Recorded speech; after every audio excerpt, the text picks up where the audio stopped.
Bismillahirrahmanirrahim. Assalamualaikum warahmatullahi wabarakatuh.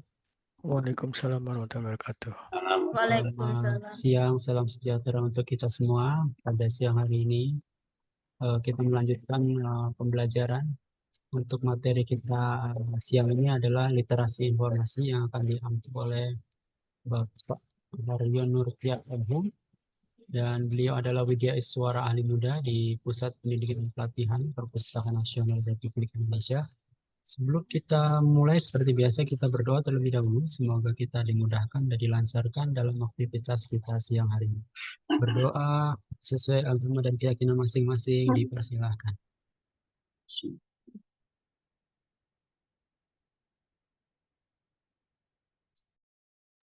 Berdoa selesai. Selanjutnya saya serahkan kepada Pak Haryo untuk memaparkan materi. Terima kasih, Mas Tirto.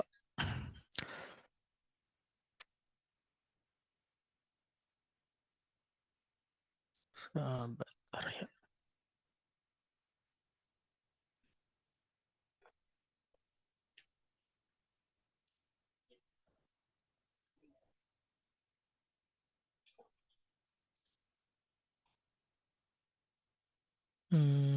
Belum tampil ya? Sebentar. Sudah, Pak. Sudah. Oh, sudah. Oke. Baik.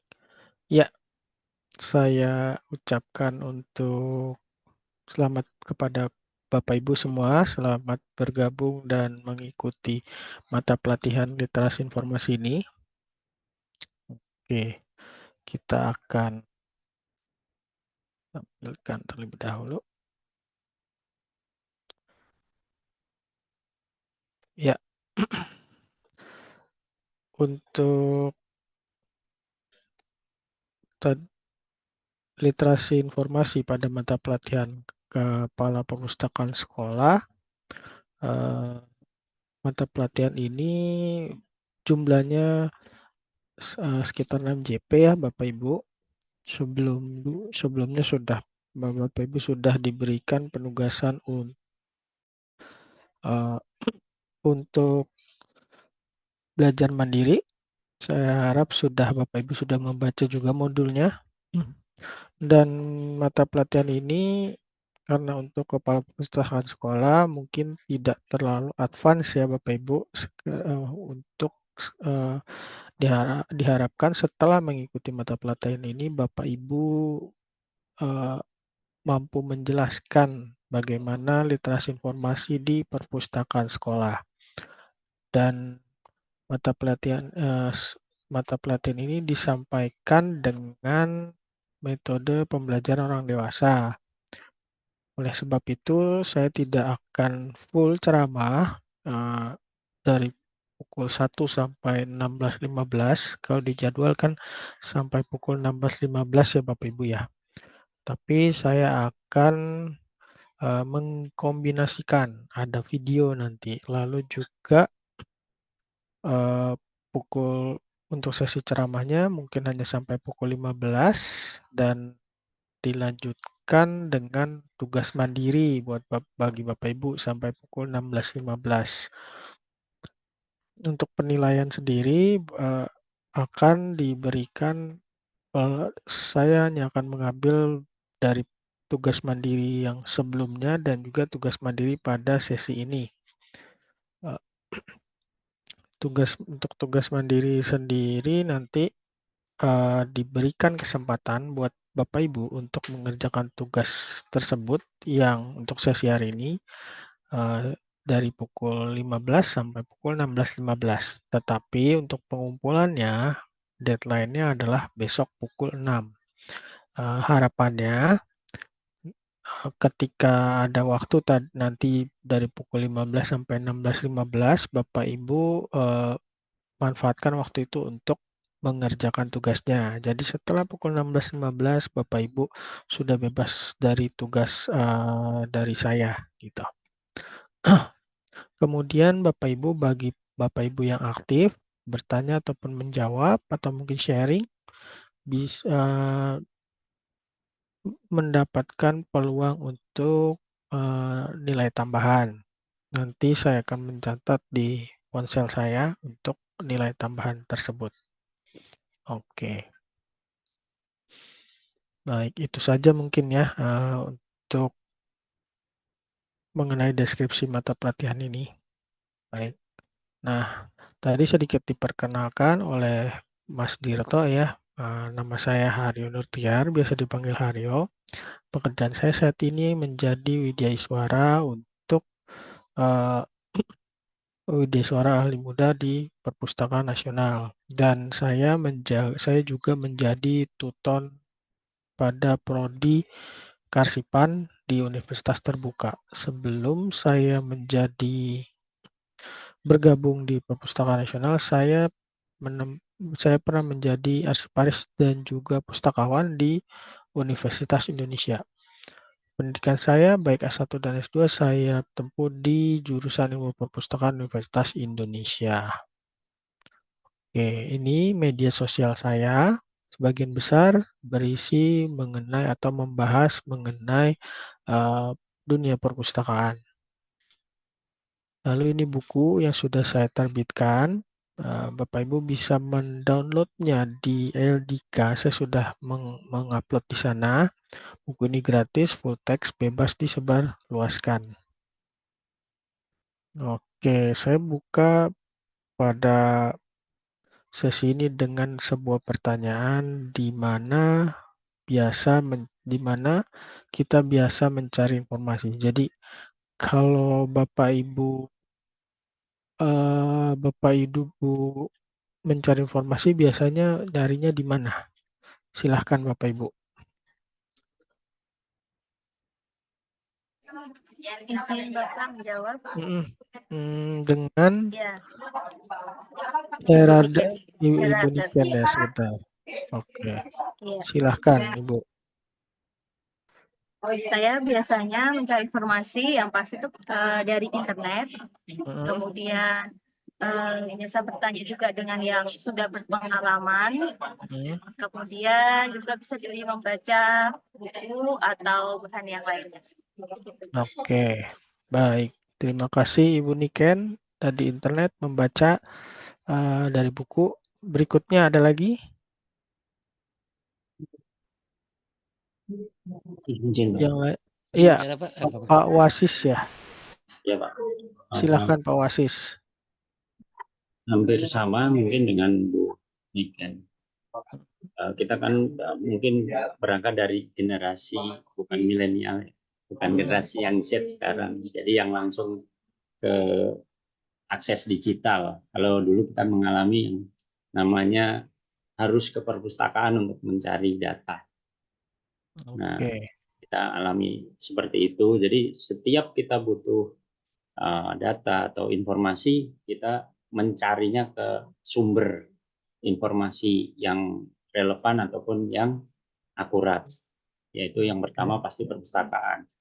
Kemudian karena sekarang teknologi informasi sudah merambah ke berbagai tempat, jadi sebelum ke perpustakaan mungkin lebih cepatnya akan mencari ke mungkin Google dan sebagainya. Mungkin itu Pak. Terima kasih. Oke, baik. Terima kasih Pak Wasis. Lalu Ibu Nelmi, silahkan Bu Nelmi.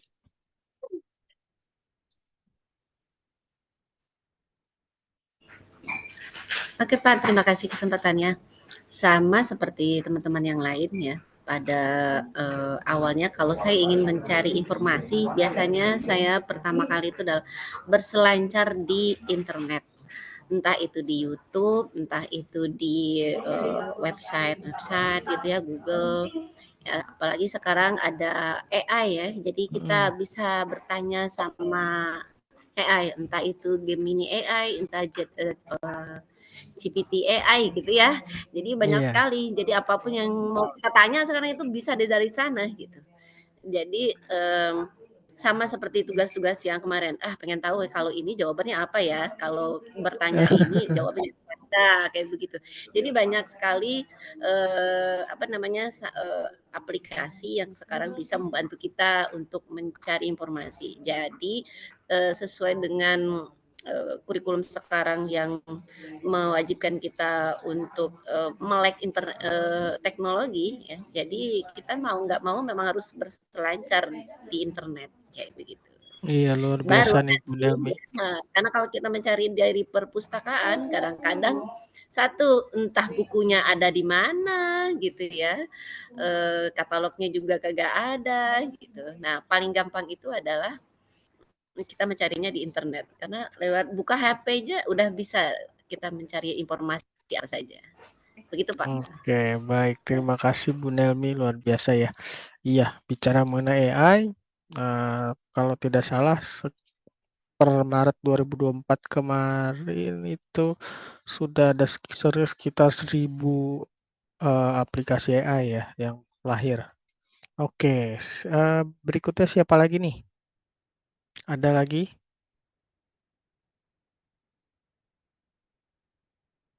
Oke, baik. Kalau tidak ada, ya mungkin saya elaborasi ya bahwa kita mencari informasi dulu sebelum ada internet mungkin diawali dengan tanya orang dan lalu ada perpustakaan, cari informasi di perpustakaan. Kemudian lahirlah internet, mungkin baru melalui search engine ya kalau dulu awal-awal. Kemudian mulai terlupakan tuh perpustakaan. Lalu adanya media sosial, itu mulai menjadi semacam sumber informasi lain. Misalnya seperti ketika contohnya saya waktu mau mencari handphone, biasanya saya cari di YouTube dulu. Bagaimana spesifikasinya, bagaimana reviewnya seperti apa. Lalu sekarang muncul AI. AI itu bisa menjadi semacam asisten kita ya, juga bisa menjadi konsultan. Dan semua tempat mencari informasi itu bisa digabungkan. Cuma sayangnya untuk perpustakaan seperti tertinggal. Ketika ada pengen kita butuh informasi, biasanya yang terpikir adalah Google, media sosial, AI kalau sekarang. Oke, baik. Oh ya, Bapak Ibu, sebentar saya harus pindah perangkat dulu ya, karena sepertinya ada permasalahan.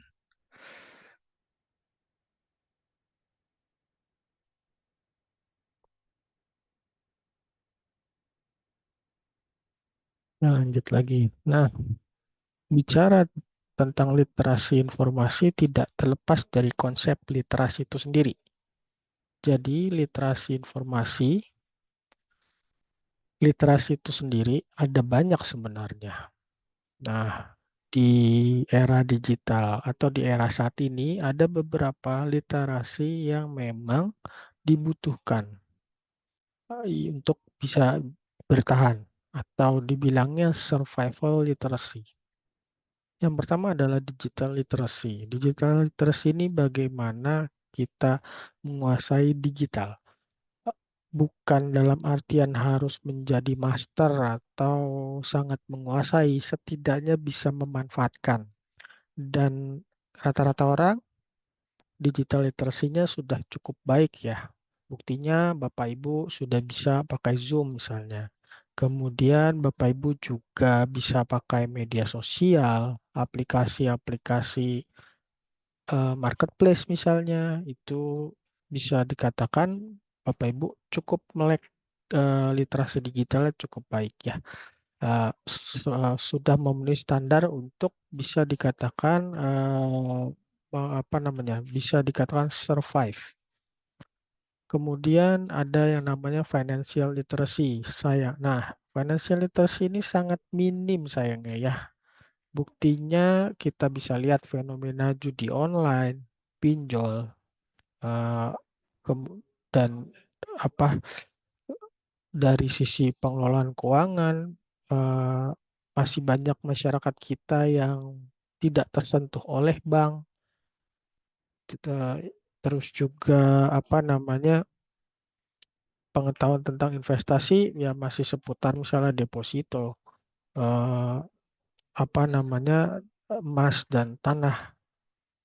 Itu merupakan salah satu menjadi indikator bahwa financial literacy kita itu masih cukup rendah. Yang berikutnya ada health literacy. Ini berkaitan dengan pengetahuan kita tentang kesehatan, seputar kesehatan. Untuk health literacy, masyarakat kita sudah mulai aware ya. Kita bisa lihat misalnya di jalan-jalan sudah banyak sekarang yang berolahraga seperti itu. Meskipun kadang health literacy yang dimiliki tidak berbanding lurus dengan perilaku. Misalnya masih saja banyak yang merokok, misalnya seperti itu.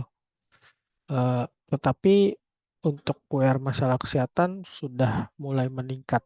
Kemudian media literasi. Nah, media literasi ini merupakan literasi yang cukup tua ya, karena sudah ada dari sejak zaman munculnya media massa seperti surat kabar. Nah, media literasi ini terkait dengan hal-hal ya masih seputar media, terutama media massa, bagaimana kita bisa menyoroti berita-berita yang kita tidak mudah termakan hoax misalnya. Lalu kita untuk menganalisa bagaimana apakah suatu berita itu lebih bisa dipercaya atau tidak. Nah, meskipun cukup tua, tetapi sayangnya masyarakat kita juga kurang aware ya dengan berita-berita atau berita-berita yang ada. Lalu kemudian information literacy. Nah, inilah yang kita bicarakan pada siang hari ini. Lalu literasi yang berikutnya, meskipun tidak ada embel-embel literasinya, tetapi juga merupakan salah satu literasi, yaitu critical thinking and problem solving skill. Bagaimana kita berpikir kritis terhadap sesuatu dan juga kemampuan dalam memecahkan suatu masalah. Lalu sekarang pertanyaannya apa itu literasi?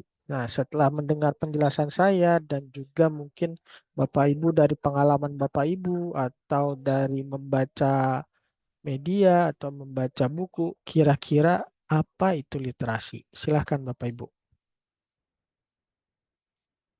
Ada Bapak Ibu? Silahkan raise hand kalau mau menjawab.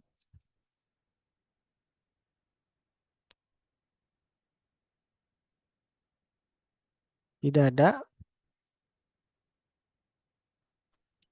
Izin, Pak. Oh ya, Mencoba Ibu menjawab. Aulia, silahkan Ibu Aulia. Iya.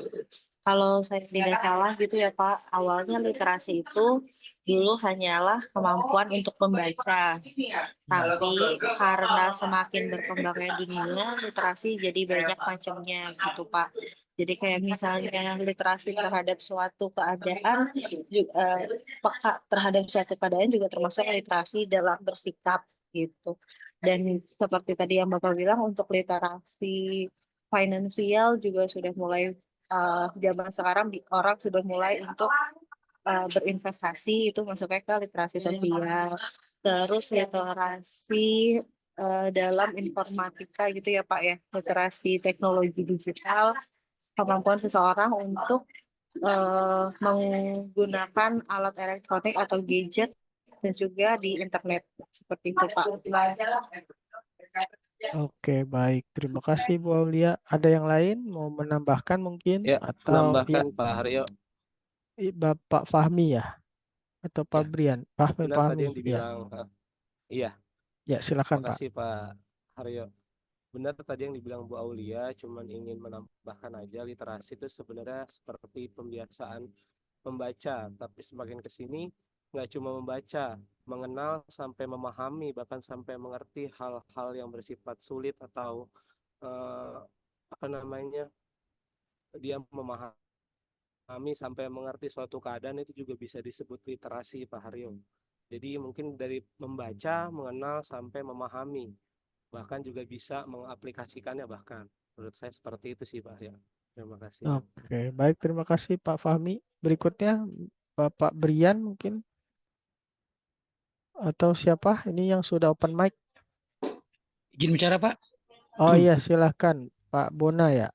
Silahkan. Literasi itu menurut saya adalah proses belajar sepanjang hayat, Pak.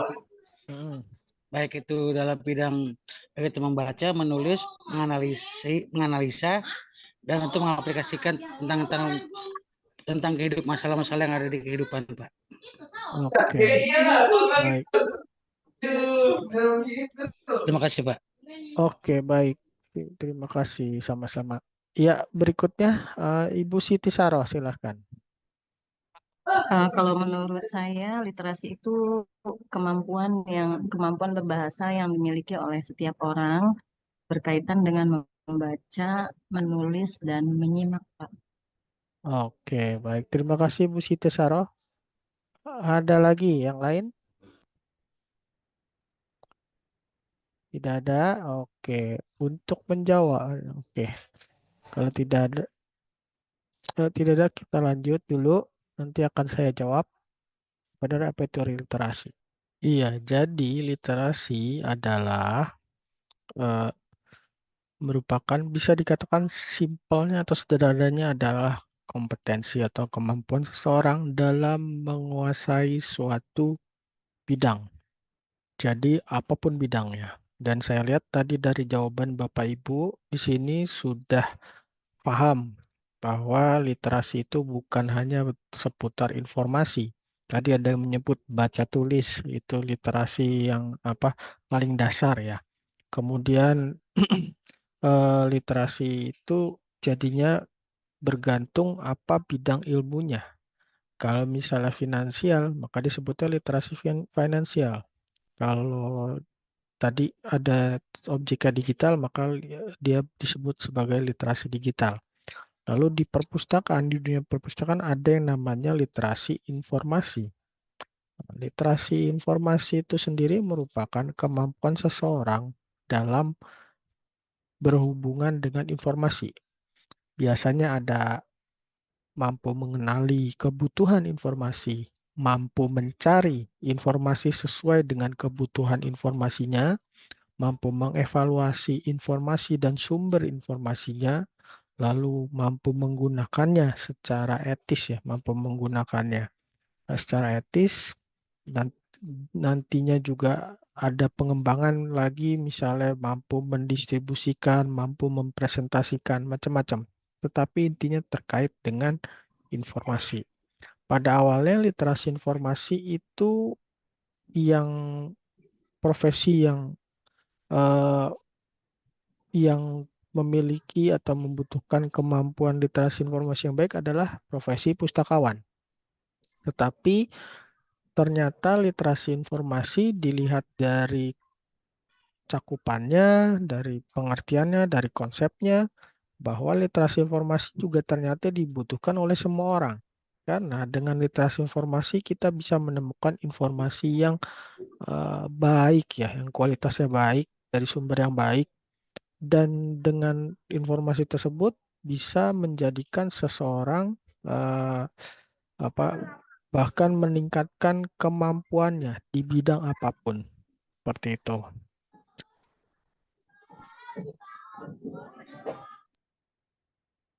Kita sebentar. Kita lanjut lagi. Nah, lalu kalau gitu literasi informasi itu ada di mana aja? Di mana sih kita perlu literasi informasi atau profesi apa yang memerlukan literasi informasi? Yang pertama di perpustakaan. Ini jelas ya, seperti tadi yang saya sampaikan bahwa literasi informasi pada awalnya dimiliki oleh kalangan pustakawan. Itu kenapa seharusnya seseorang yang menjadi pustakawan atau pengelola perpustakaan itu tidak mudah menyebarkan hoax. Terpapar mungkin bisa terpapar namanya hoax ya, apalagi di era sekarang, tetapi tidak ikut menyebarluaskan. Kalaupun ingin memforward informasi, diselidiki dulu informasinya dari mana, benar atau tidak, seperti itu. Itu. Tetapi memang miris ada beberapa contoh, ada beberapa yang meskipun dia seorang pustakawan, tetapi masih saja menyebarkan hoax. seperti beberapa tahun lalu ada seorang dosen ilmu perpustakaan yang ditangkap karena menyebarkan hoax. Padahal seharusnya dosen tersebut memiliki kemampuan literasi informasi yang sangat baik, tetapi malah ditahan akibat penyebarluasan hoax. Di perpustakaan, literasi informasi juga digunakan ketika misalnya ada pemustaka yang membutuhkan informasi. Misalnya ada layanan, kalau di perpustakaan tuh ada yang namanya layanan rujukan. Nah, biasanya pemustaka meminta informasi atau mencari informasi eh, bukan hanya dari katalognya saja atau dari sumber koleksi yang dimiliki oleh perpustakaan.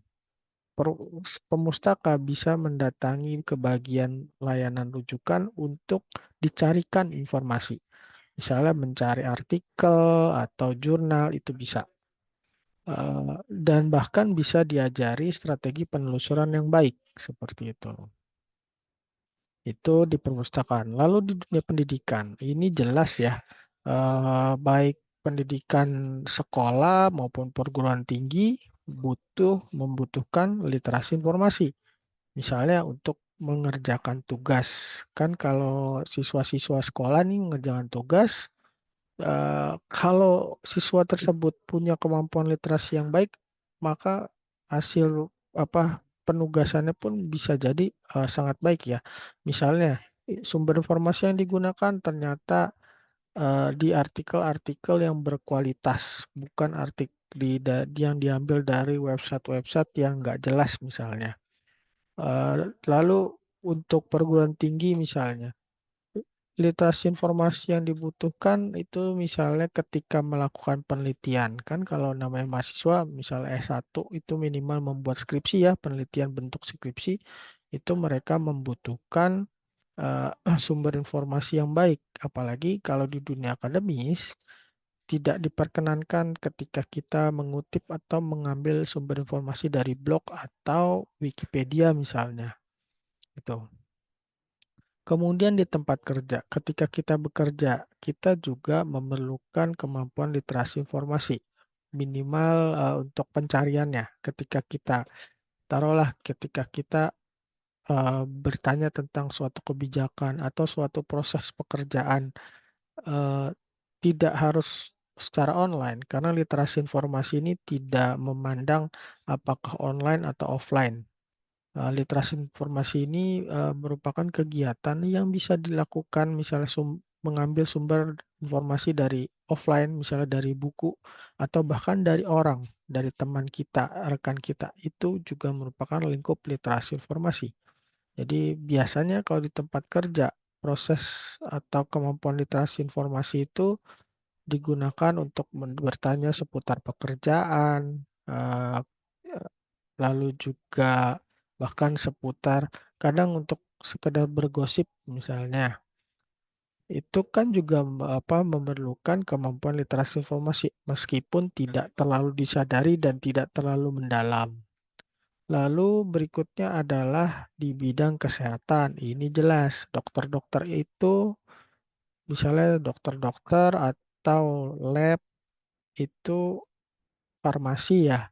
Ketika ingin mengupdate dirinya, mereka kan harus mencari jurnal-jurnal ilmiah ya yang up to date. Mungkin metode-metode penyembuhan terbaru seperti itu. Lalu media dan jurnalisme. Nah, ini wartawan kalau mau menulis berita kan pasti butuh ya yang namanya informasi yang membutuhkan sumber informasi. Kegiatan wartawan meliput berita, menulis berita akan lebih kuat jika dia juga punya informasi pendukung dari misalnya entah dari buku, dari jurnal, atau dari media lainnya seperti itu. Bisa juga mereka melihat dari media sosial lalu memperdalam berita tersebut dengan mencarinya baik langsung ke tempat kejadian atau juga dari media-media lain. Kemudian untuk pengambilan keputusan publik, ketika pemerintah ingin membuat keputusan, kan butuh rujukan ya, entah peraturannya atau mungkin ketika misalnya Diklat ini, Pusdiklat mau membuat suatu kurikulum, harus membuat sebuah kajian terlebih dahulu. Dasarnya ada untuk membuat suatu kurikulum. Dan untuk membuat kajian perlu kemampuan literasi informasi. Kemudian untuk penelitian, ini sudah pasti ya, penelitian butuh sumber informasi yang bahkan yang sangat berkualitas.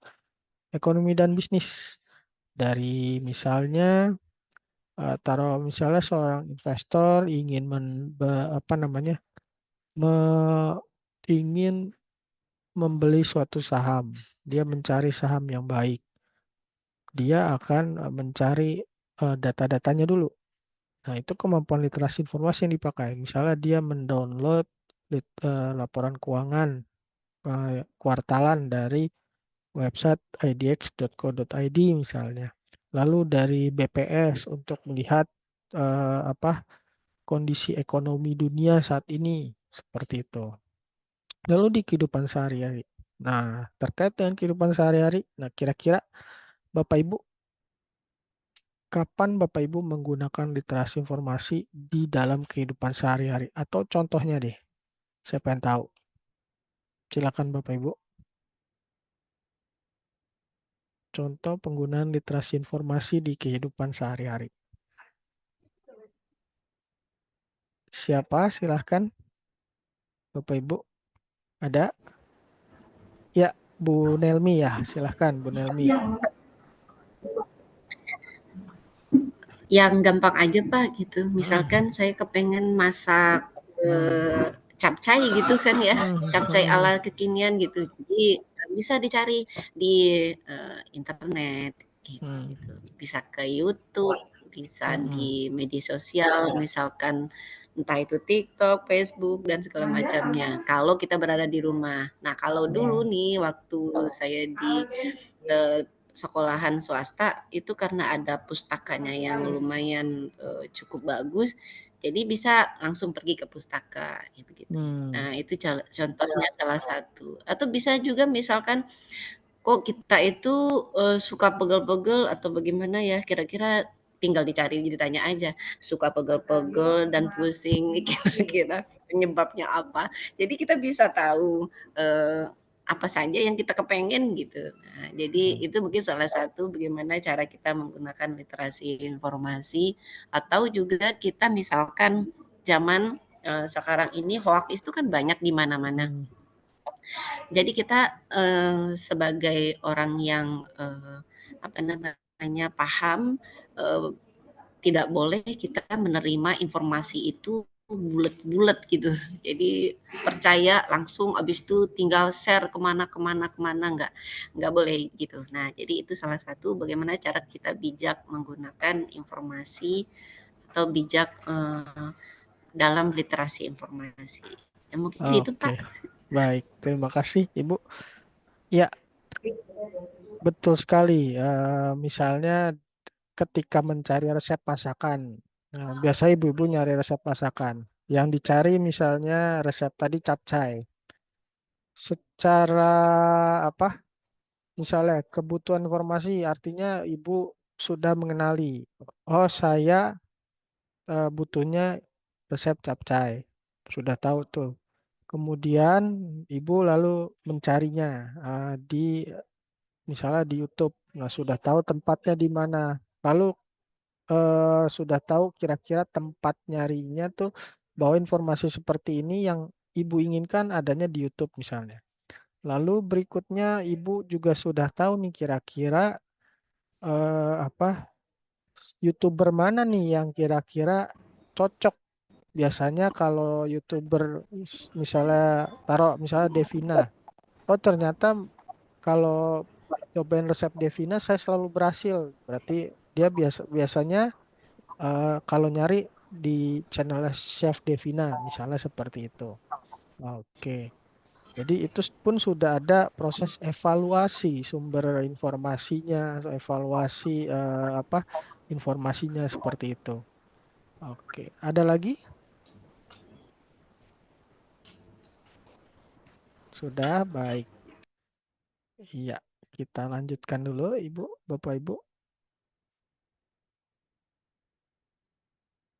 Nah, untuk penerapan literasi informasi ada beberapa. Ada penerapan literasi informasi di perpustakaan, ada untuk informasi online, ada sekolah, ada perpustakaan sekolah. Nah, untuk penerapan literasi informasi di perpustakaan secara umum ya, bisa dilakukan kegiatan literasi informasinya antara lain melakukan pelatihan dan workshop. Nah, pelatihan penelusuran informasi itu merupakan salah satunya. Supaya nanti yang ikut pelatihan tersebut mampu menerapkan literasi informasi dengan sendirinya tanpa harus meminta bantuan pustakawan. Lalu juga bisa juga untuk menangkal hoax misalnya. Lalu yang kemudian adalah bisa perpustakaan itu ada layanan rujukan. Jadi ketika ada pemustaka yang mau bertanya atau mencari informasi bisa ke layanan rujukan. Lalu yang berikutnya adalah adanya umpan balik pada pemustaka.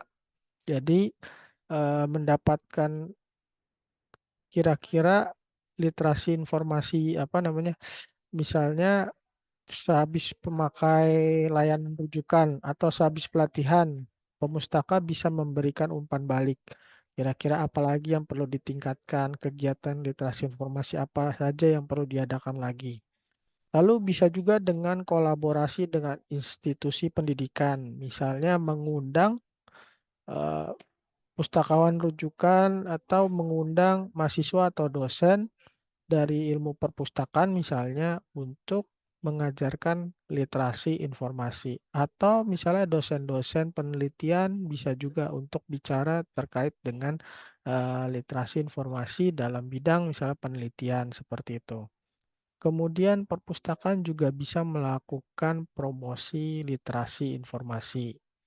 Lalu yang berikutnya adalah mengkurasi konten. Artinya begini, perpustakaan punya media sosial, bisa misalnya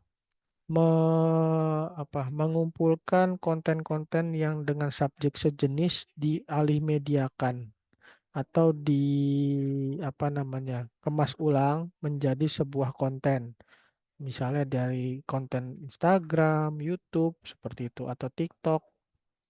Nah, terus untuk kurasi konten ini juga bisa digunakan untuk menambah jasa-jasa atau alternatif jasa di perpustakaan.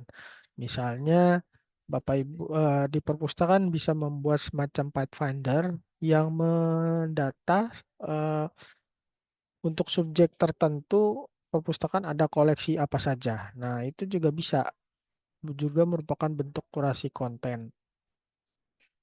Atau misalnya Bapak Ibu memposting di Instagram atau di YouTube mengenai resep masakan yang diambil dari buku resep. Kebetulan buku resepnya ada di perpustakaan. Nah, itu sekaligus untuk mempromosikan. Jadi ditulis buku ini ada di perpustakaan kami seperti itu. Lalu juga bisa melakukan program penelitian. Para pustakawan di perpustakaan bisa membuat atau melakukan penelitian, entah kolaborasi atau melakukan penelitian sendiri. Karena ketika melakukan penelitian itu secara langsung ataupun tidak, si peneliti itu menggunakan kemampuan literasi informasinya. Lalu yang berikutnya adalah pemberdayaan komunitas. Gandeng komunitas-komunitas di sekitar perpustakaan, lalu layani kebutuhan informasi mereka. Apa sih informasi yang mereka butuhkan, kita sajikan. Seperti itu.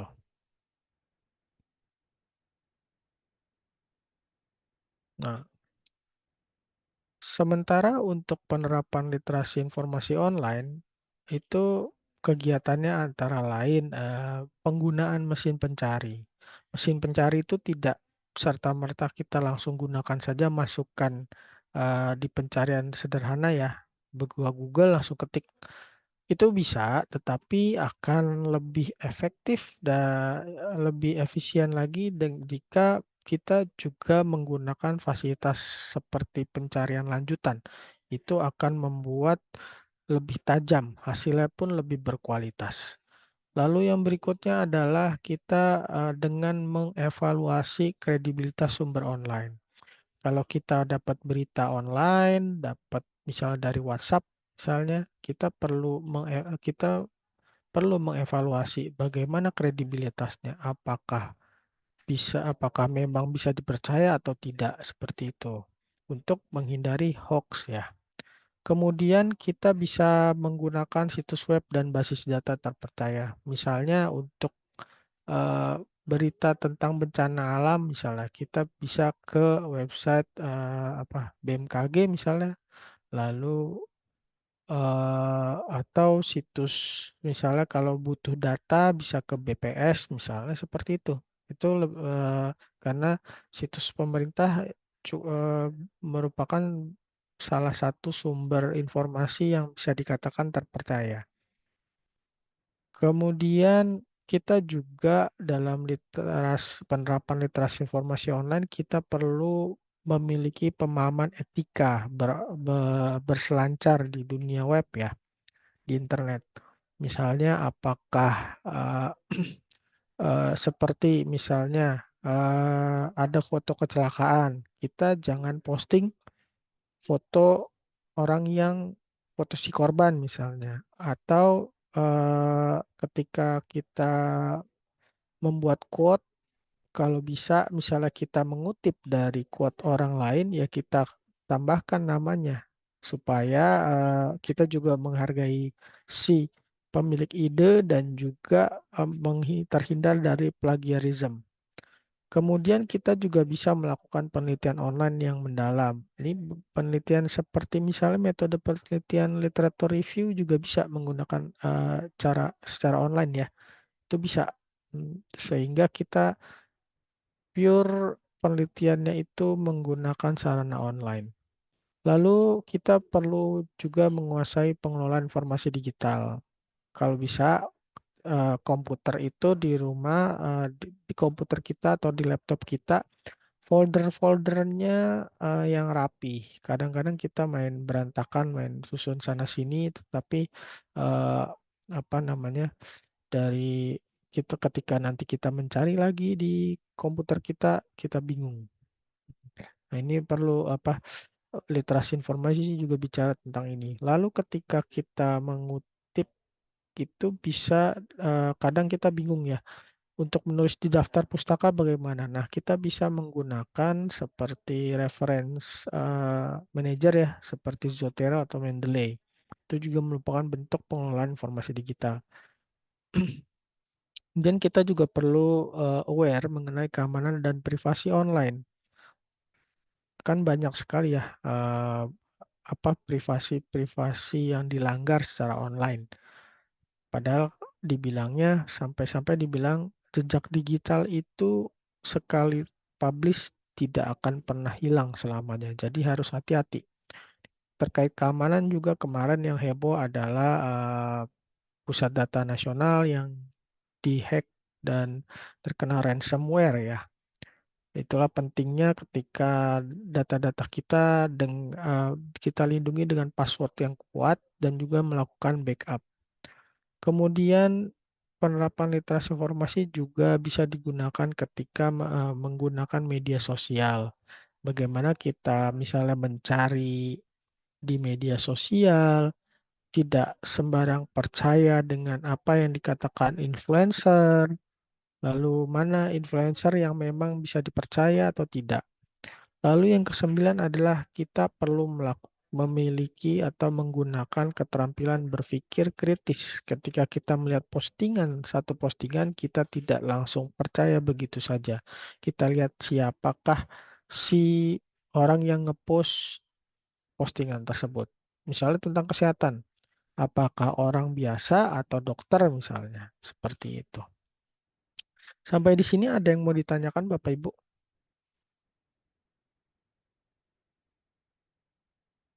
Oke, kalau tidak ada kita lanjut ya. Nah, sementara itu untuk penerapan literasi informasi di sekolah, Sekolah bisa saja membuat satu program literasi informasi dan terintegrasi di kurikulum.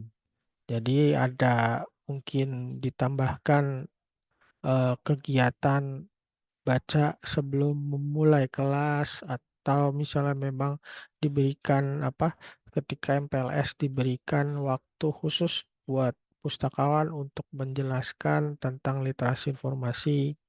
Lalu yang berikutnya adalah diberikan pengajaran keterampilan pencarian informasi. Jadi di sekolah menyelenggarakan semacam pelatihan dalam pencarian informasi. Kemudian diberikan pengetahuan bagaimana mengevaluasi sumber informasi. Kan anak-anak rawan ya, anak-anak sekolah itu rawan dalam penyebaran hoax juga. Diajarkan mereka untuk bisa mengevaluasi informasi dan juga sumbernya, supaya mereka tidak dengan mudah menyebarkan hoax. Kemudian perlu ditambahkan pelatihan atau diberikan PR-PR untuk pengembangan keterampilan kritis dan analitis. Nah, ini keterampilan kritis dan analitis ini cukup penting ya. Apalagi di era sekarang, di era misinformasi, di era banjir informasi. Kemudian juga para siswa di sekolah juga perlu diajarkan bagaimana penggunaan teknologi dan alat digital. Meskipun mereka kadang-kadang lebih seringnya lebih jago mereka daripada kita ya, tapi tidak ada salahnya kita memberikan pengetahuan untuk bagaimana menggunakan suatu teknologi dan alat digital. Nah, misalnya penggunaan katalog misalnya. Lalu juga penggunaan bukan media sosial, search engine yang dengan fitur atau memanfaatkan pencarian canggih atau pencarian lanjutan itu bagaimana. Karena kan rata-rata orang kalau ke Google langsung saja diketik di kolom pencarian. Kemudian bisa melakukan proyek kolaboratif antara misalnya perpustakaan dengan siswa untuk melakukan suatu penelitian, atau guru memberikan tugas atau pihak sekolah memberikan lomba untuk penelitian misalnya, itu juga bisa.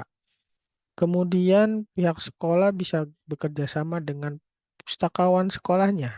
Jadi meminta pustakawan sekolah untuk memberikan pelatihan seputar literasi informasi misalnya.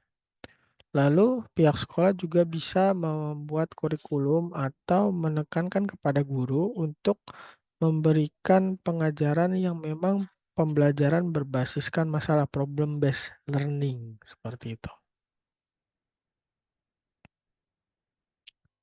Nah, lalu bagaimana contoh penerapan literasi informasi di perpustakaan sekolah? Yang pertama, bisa memberikan pelatihan. Jadi perpustakaan memberikan atau mengadakan pelatihan untuk pencarian informasi. Lalu yang kedua, mereka juga bisa memberikan pelatihan untuk bagaimana mengevaluasi dan memahami berbagai sumber informasi. Lalu yang berikutnya adalah mensupport penelitian yang dilakukan mungkin oleh guru ataupun oleh siswa dengan menyuplai informasi-informasi yang mereka butuhkan. Kemudian bisa menggunakan cara bimbingan individu, bimbingan pemakai. Jadi mereka diberikan pelatihan untuk bagaimana mencari informasi, bagaimana menyaring informasi, bagaimana mengevaluasi informasi, seperti itu. Lalu kita perpustakaan menyediakan akses ke sumber informasi. Ini sudah pasti ya. Perpustakaan menyediakan koleksinya, tetapi jangan hanya sampai di situ. Kita juga perlu mempertimbangkan koleksi apa yang harus ada dan tidak ada di perpustakaan. Itu melalui kegiatan pengembangan koleksi. Bapak Ibu kan sudah dapat ya materi pengembangan koleksi ini. Nah, selain itu, perpustakaan juga mungkin bisa mengadakan fasilitas-fasilitas lain agar siswa dapat lebih terbuka terhadap lebih terbuka aksesnya terhadap sumber-sumber informasi. Misalnya dengan cara online atau menyediakan WiFi gratis seperti itu, atau adanya menambahkan namanya fasilitas streaming atau berlangganan layanan streaming, tentu dengan pengawasan. Misalnya yang boleh ditonton hanya film-film dokumenter, seperti itu juga bisa. Kemudian memberikan apa namanya, mengajarkan mereka untuk menggunakan teknologi. Misalnya teknologi tadi katalog juga bisa, atau di Perpustakaan Nasional ada IPUSNAS memberikan atau menginformasikan kepada mereka untuk penggunaan IPUSNAS tersebut. Kemudian misalnya cara menjadi anggota di perpustakaan melalui website misalnya seperti itu. Kemudian perpustakaan perlu melakukan promosi literasi informasi supaya literasi informasi yang ada di sekolah Bapak Ibu juga mahasiswa-siswanya semakin meningkat kemampuan literasi informasinya. Tidak hanya promosi kegiatan literasi informasi, tetapi promosi mengenai misalnya Bapak Ibu posting mengenai cara teknik penelusuran, itu juga bisa seperti itu, merupakan bentuk promosi literasi informasi. Lalu pihak perpustakaan bisa berkolaborasi dengan guru dan staf, misalnya meminta waktu pada guru untuk memberikan pelatihan tentang literasi informasi atau bekerja sama dengan guru untuk mengajak siswanya ke perpustakaan. Di sini ada yang mau ditanyakan Bapak Ibu? Oke, kalau tidak ada, kita lanjut ya. Nah, berikutnya literasi media. Ada beberapa aspek dalam literasi media. Yang pertama adalah sumber media. Kita perlu lihat ketika melihat suatu berita atau membaca atau menonton, kita perlu tahu dulu ini medianya apa, sumbernya apa. Apakah ini media besar atau media kecil? Atau misalnya kalau dari sumber online, apakah websitenya jelas atau pakai website gratisan misalnya seperti ada embel-embel blogspot.com misalnya atau WordPress.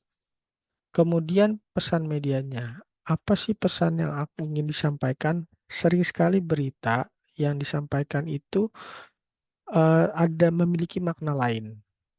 Atau berita tersebut disampaikan dari sudut pandang mana, seperti itu. Biasanya ada muatan-muatan tertentu. Kemudian kita juga perlu memperhitungkan kredibilitas medianya. Misalnya, tentu berita yang berasal dari Blogspot akan sangat berbeda dengan berita dari CNN Indonesia misalnya. Tentu orang lebih percaya yang sumbernya dari CNN Indonesia. Lalu sadarilah bahwa bahwa berita-berita tertentu membawa efek emosional kepada pembacanya. Misalnya berita apa? Contoh misalnya seperti kemarin yang ramai Vina, orang-orang jadi ikut emosi misalnya seperti itu. Lalu ada yang terbaru misalnya berita penganiayaan terhadap balita, orang-orang jadi ikut terbawa emosi misalnya, itu bisa. Literasi media juga terkait dengan kreativitas dan produktivitas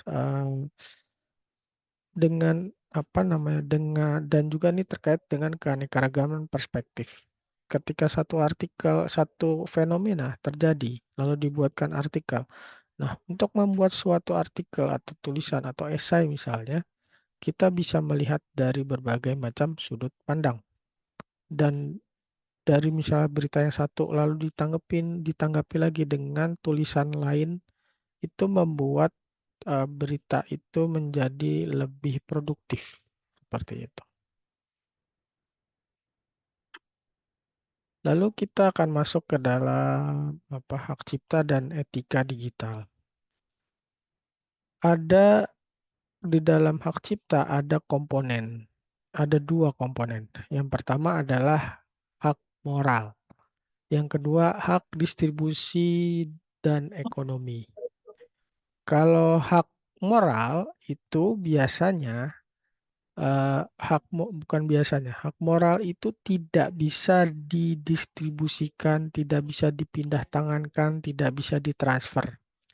Hak moral contohnya apa? Ketika kita mengutip dari seseorang, kita wajib menulis sumbernya ya. Misalnya Bapak Ibu mengutip dari buku saya. Nah, Bapak Ibu wajib menuliskan nama saya di kutipan tersebut. Itu hak moral. Kalau hak distribusi dan ekonomi itu adalah hak untuk mendistribusikan suatu karya dan mendapatkan keuntungan dari distribusi tersebut.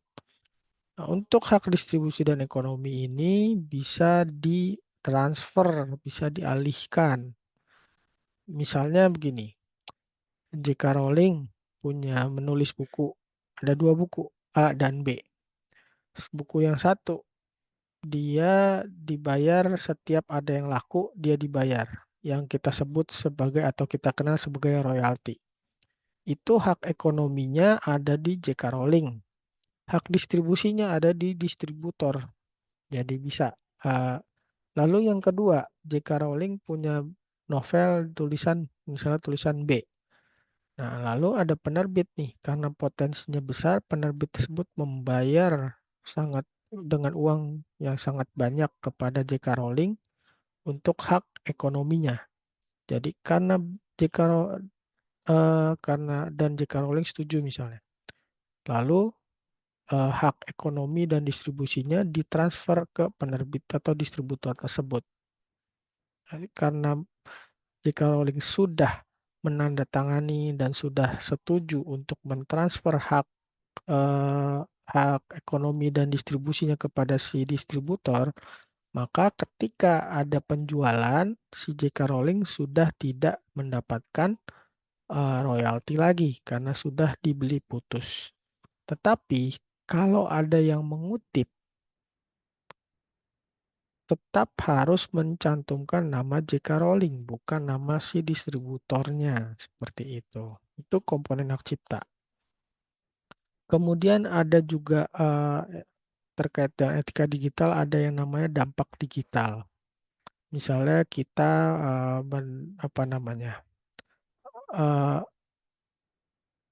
lagi-lagi saya berikan contoh, misalnya ada berita hoax misalnya, itu punya dampak digital yang cukup signifikan, apalagi kalau berita tersebut sampai viral.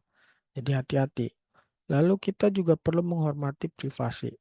Nah, terkait privasi ini misalnya, memposting anak itu pun juga memposting foto anak kita misalnya yang masih kecil, lalu mengupload di media sosial, itu juga terkait privasi.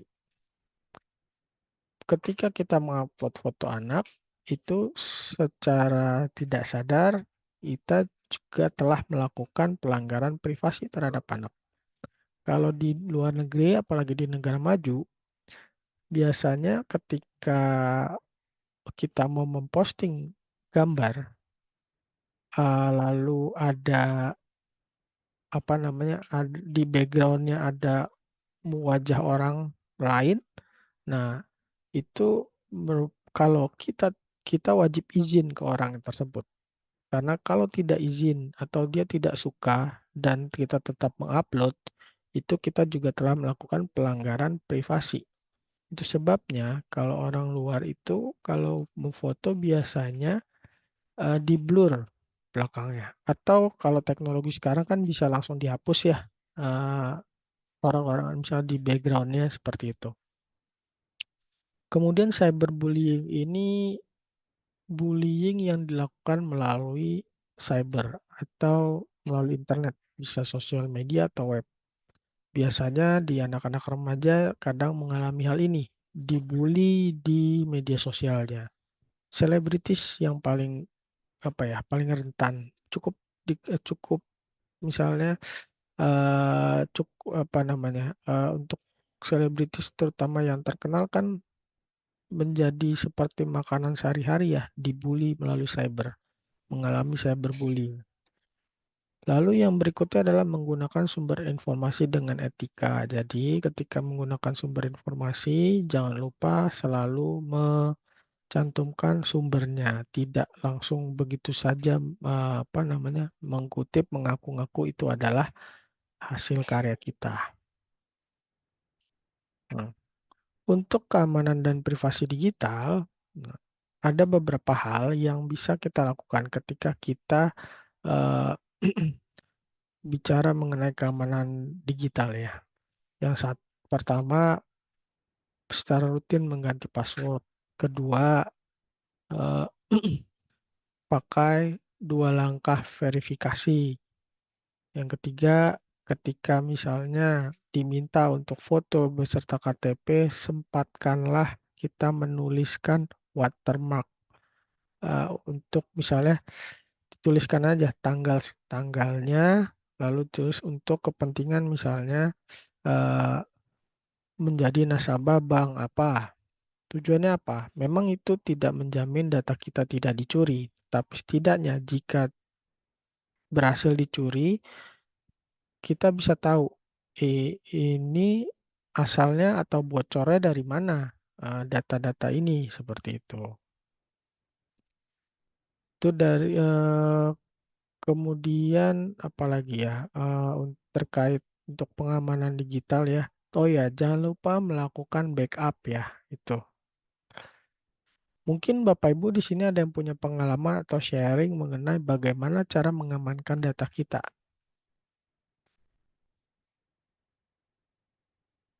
Oh, ya. Izin bicara, Pak.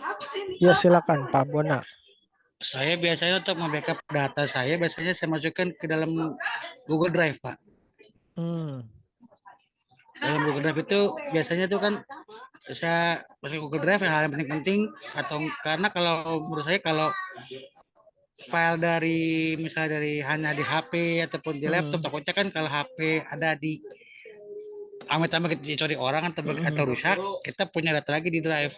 Karena saya punya pengalaman dulu di laptop, file saya ada lumayan banyak, terus saya nggak backup di drive, ya lumayan hilang semua Pak, dari mulai kurikulum, terus RPP segala macam Pak. Makanya saya sekarang pindahkan ke drive. Iya. Untuk itu ke cloud gitu. Oke Pak. Baik, terima kasih Pak Bona. Iya betul.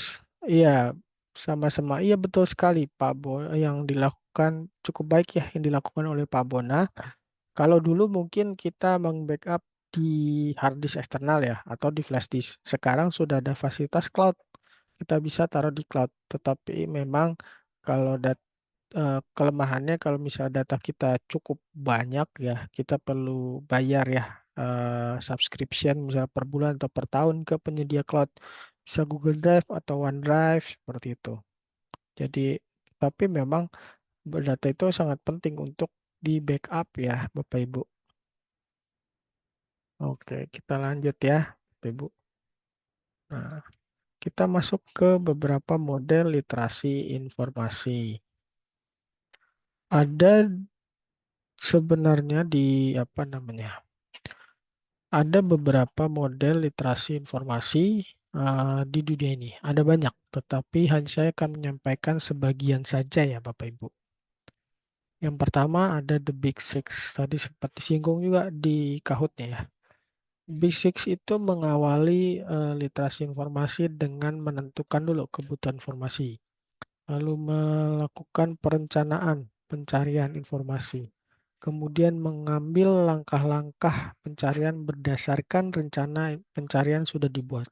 Setelah itu, setelah di langkah 3 itu kan dapat tuh informasinya. Baru kita evaluasi sumber informasinya seperti apa, kualitasnya bagaimana, kualitas informasinya bagaimana.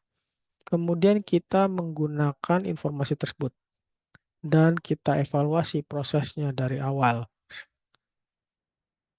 Model yang kedua yang akan saya sampaikan adalah 7 Pillars of Information Literacy Model. Nah, ini 7 pilar ini kegiatannya juga diawali dengan identifikasi, pencarian informasi, kita melakukan pencarian informasi, lalu kita evaluasi hasil pencarian tersebut. Kemudian kalau sudah bagus nih hasil pencariannya, kita organisasikan, lalu kita presentasikan. presentasi ini tidak harus kita bicara di depan umum. Presentasi ini bisa berupa karya, bisa tulisan, buku, artikel, dan sebagainya. Kemudian kita juga bisa mengkolaborasikan atau berkolaborasi dengan orang lain misalnya. Kemudian kita harus melakukan atau semua yang kita lakukan itu harus memiliki atau harus berdasarkan etika dalam penggunaan informasi.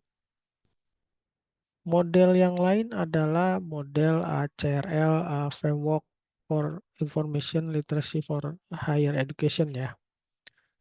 Dia bukan step by step atau langkah, tetapi 5 aspek yang diperhatikan dalam literasi informasi. Yang pertama otoritas. Bagaimana otoritas dari sumber informasi, dari sumber yang mengeluarkan informasi. Otoritasnya seperti apa?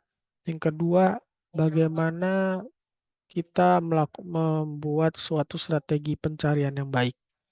Kemudian bagaimana kita mengevaluasi semua yang dilakukan dalam mencari informasi. Lalu keterampilan dalam mencari informasi dan menggunakannya. Yang kelima adalah bagaimana kita menggunakan informasi secara beretika. Lalu yang berikutnya ada model ala Information Literacy Competency Standards for Higher Education. Ini sebenarnya ditujukan untuk sekolah-sekolah higher education ya, SMA ke atas.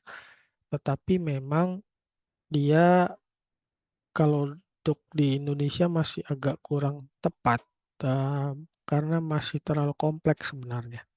Yang pertama bicara tentang akses ya, bagaimana informasi itu bisa diakses, lewat mana, seperti itu. Kemudian mengevaluasi penggunaan, lalu mengkomunikasikan hasil informasi tersebut dan juga etika. Ini juga bukan merupakan langkah-langkah, tetapi lebih kepada aspek. Nah, lalu ada the stripling model. The stripling model ini bisa dikatakan seperti langkah-langkah dalam literasi informasi ya. Yang pertama, mengidentifikasi kebutuhan informasi. Lagi-lagi, diawali dengan mengidentifikasi kebutuhan informasi. Kemudian kita mengakses informasinya. Mengakses di mana, bagaimana caranya. Kemudian yang ketiga, mengevaluasi informasi yang didapatkan dan juga sumber informasinya. Lalu bagaimana kita gunakan dan kita mensintesiskan informasi tersebut dan kita komunikasikan informasi tersebut. Lalu ada lagi Schonow 7 Pillars of Information Literacy. Lagi-lagi ini berupa tahapan seperti identifikasi, lalu kita menemukan informasi, kita gunakan, lalu mendapatkan pengetahuan dari penggunaan informasi tersebut, dan kita bisa mengkritik hasil informasi yang sudah kita dapatkan, lalu kita reproduksi ulang menjadi suatu karya, hasil dari kritikan itu. Lalu kita publikasikan dengan beretika tentunya. Di sini sangat menitik beratkan kepada aspek berpikir kritis dan kreativitas ya. Nah, setelah Bapak Ibu menyimak tadi dari beberapa model, kira-kira nih mana sih yang paling tepat untuk diterapkan di perpustakaan sekolah menurut Bapak Ibu? Silakan. Yang paling tepat nih, yang paling kira-kira paling enak tuh yang mana?